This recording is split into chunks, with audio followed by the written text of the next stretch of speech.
Understanding the phrase, dead ahead. Hello everyone. Today, we are diving deep into a common English phrase that you might come across in various situations, dead ahead. If you've ever been confused by what this means, you're in the right place. Let's get started. The phrase, dead ahead, consists of two words, dead and ahead.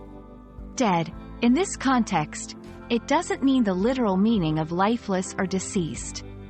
Instead, it means directly or exactly ahead. This means in front of or before someone, something in space or time. When combined, dead ahead means directly in front or straight ahead. To better understand, let's look at a few examples. 1. The island is dead ahead.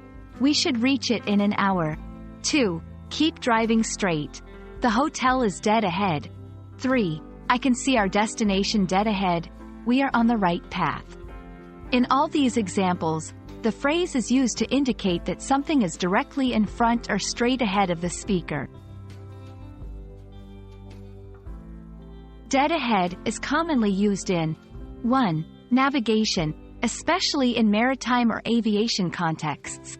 E.g., the lighthouse is dead ahead. 2. Driving, giving directions or pointing out landmarks. 3. General conversation, describing something in one's path or vision. There you have it. The phrase, dead ahead, simply means directly in front, or straight ahead. It's a useful expression, especially when giving or understanding directions. We hope this video has made this phrase clearer for you. Keep listening and practicing, and you'll master the nuances of the English language in no time. See you in the next video.